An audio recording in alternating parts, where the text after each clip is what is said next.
அப்படின்னு சொல்லி யோசித்துக் கொண்டே இருக்கு. எப்படியாவது அவருடைய செய்தி என்ன பண்ணலாம்? நீங்கள் வந்து பாவமான வாழ்க்கையை வாழ்ந்து கொண்டிருக்கீங்க, உங்களுக்கு மீட்பு அவசியம் என்கின்ற செய்தி என்ன பண்ணலாம் சொல்ல வேண்டும் என்று சொல்லி தொடர் முயற்சிகளை செய்து கொண்டே இருக்கிறார். Then he communicated the message. அந்த மெசேஜ் என்ன பண்றாரு சொல்றாரு. எப்படின்னா the way in which they could understand. எந்த வடிவத்தில் சொன்னா இந்த மக்கள் புரிந்து கொள்வார்களோ அந்த வடிவத்தில் என்ன பண்றாரு அந்த செய்தியை சொல்றாரு. அந்த வடிவம் தான் யாரு? இயேசு. And this is the message of Christmas. Christmas அப்படின்றது இதுதான்.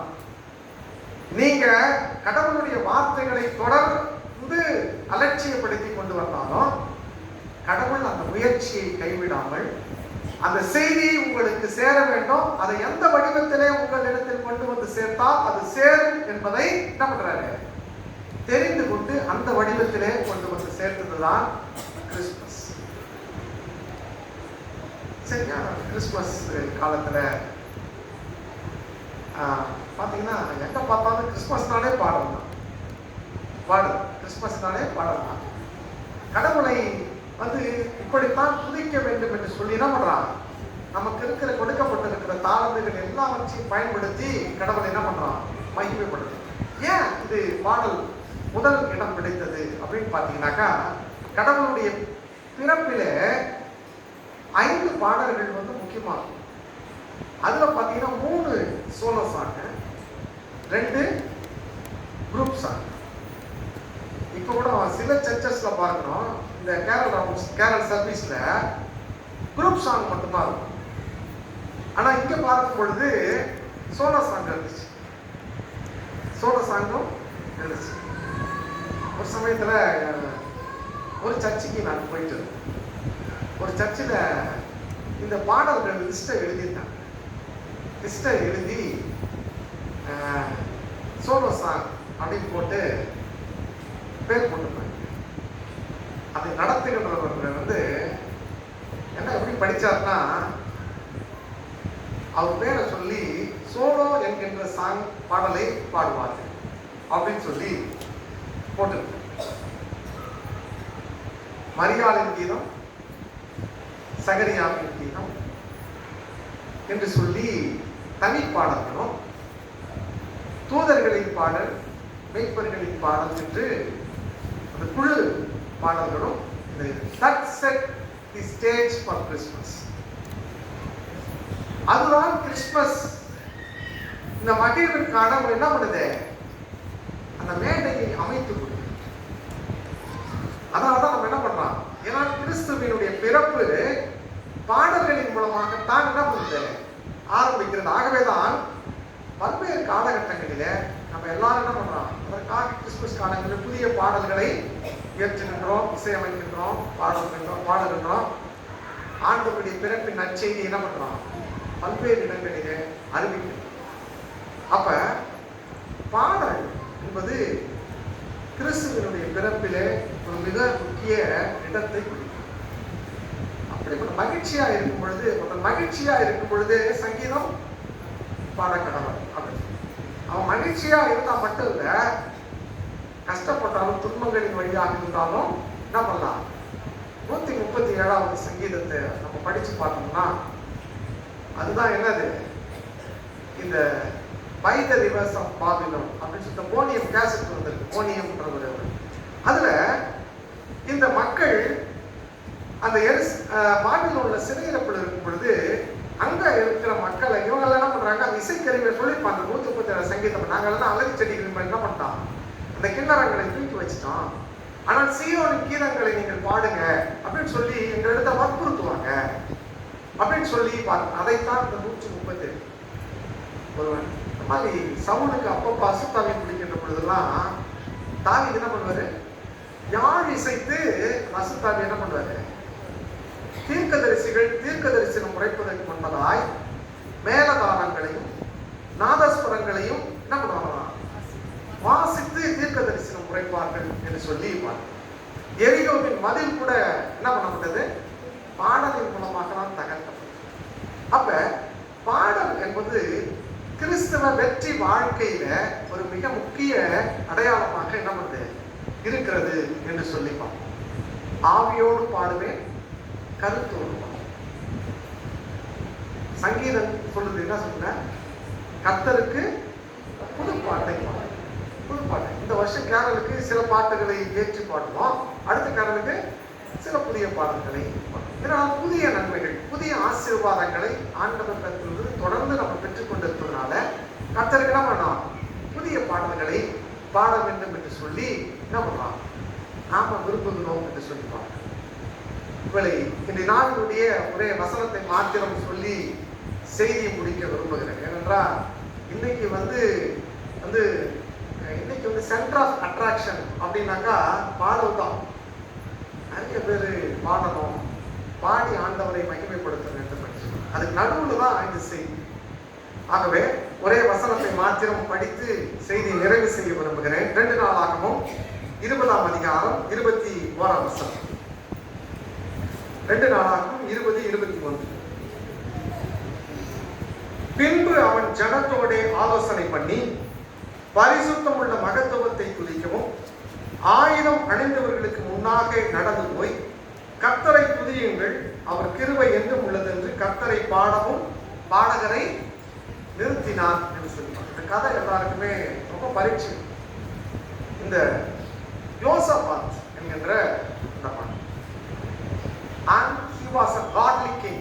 கடவுளுக்கு ரொம்ப பயந்தது, கடவுளுக்கு பயந்த ஒரு ராஜா.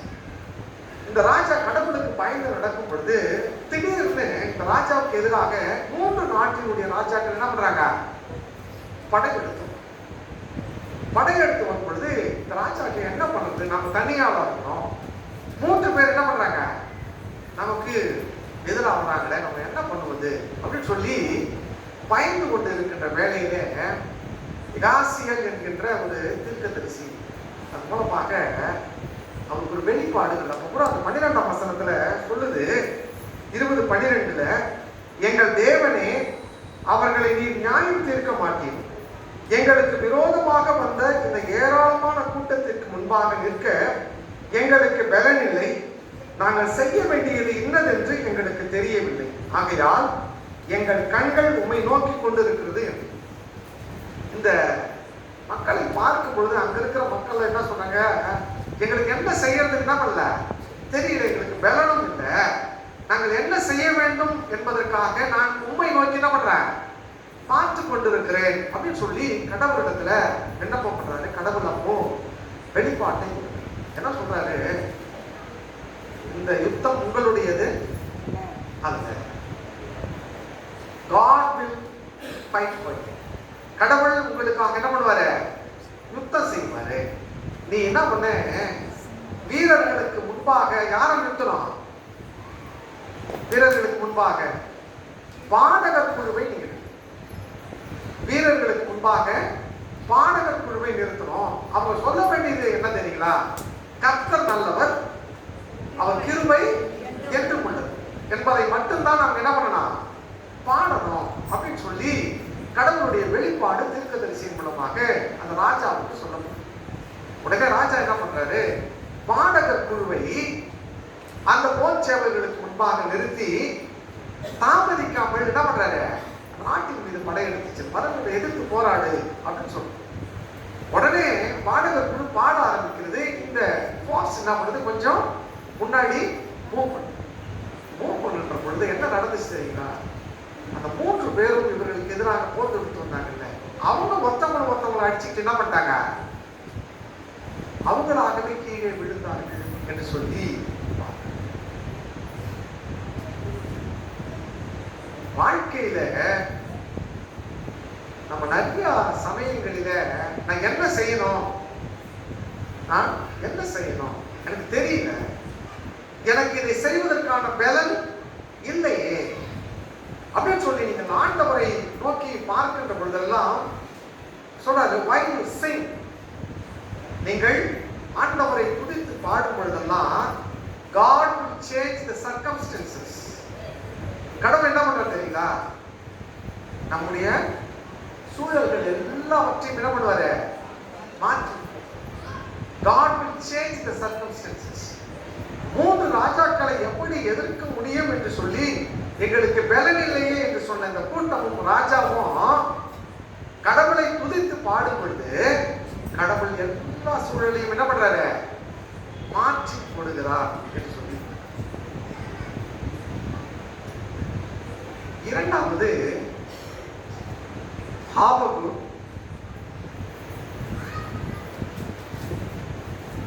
3ஆம் அதிகாரம் 17ஆம் வசனம். 3ஆம் அதிகாரம் 17ஆம் வசனம். அத்திமரம் துளிர் விடாமல் போனாலும், திராட்சை செடிகளில் பழம் உண்டாகாமல் போனாலும், ஒலிவ மரத்தின் பழம் அற்று போனாலும், வயல்கள் தானியத்தில் விளைவியாமல் போனாலும், கிடையில் ஆட்டு மந்தையில் முதலற்று போனாலும், தொழுவத்திலே மாடு இல்லாமல் போனாலும் நான் கர்த்தருக்குள் மகிழ்ச்சியாக இருப்பேன் என்று சொல்லி இந்த ஆபகு தீர்க்கதரிசி என்ன பண்றாரு? சொல்லுகிறதை பார்க்கிறோம். Sometimes God changes the circumstances. நம்ம சூழல்கள் எல்லாவற்றையும் நமக்கு சாதகமாக இல்லாத சூழல்களை எல்லாம் நமக்கு சாதகமாக கடவுள் மாற்றுவார். எப்ப? while we sing, கடவுளை துதித்து நம்ம பாடும்பொழுது கடவுளை நோக்கி பார்க்கணும். இரண்டாவது இந்த 3 அதிகாரம் தான் இருக்கு இந்த ஆபத்துல.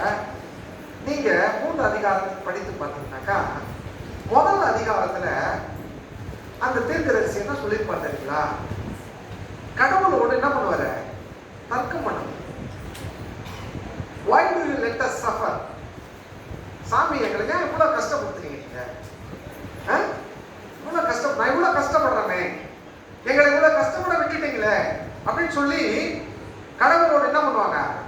தர்க்கம் பண்ணுவாங்க. 1ஆம் அதிகாரம். 2ஆம் அதிகாரத்தை நீங்கள் படித்து பார்த்தீங்கன்னாக்கா, God spoke to the person. கடவுள் அவர்களோடு என்ன பண்ணுவாரு? பேசுவார். கடவுள் அவர்களோடு பேசி அவர்களை கன்வின்ஸ் பண்ணுவார். கடவுள் அவர்களோட கன்வின்ஸ் பண்ணுவார். 3ஆம் அதிகாரத்துல என்ன சொல்லுவாங்க? கடவுள் அவர்களோடு பேசின உடனே தீர்க்கதரிசி என்ன சொல்லுவாரு?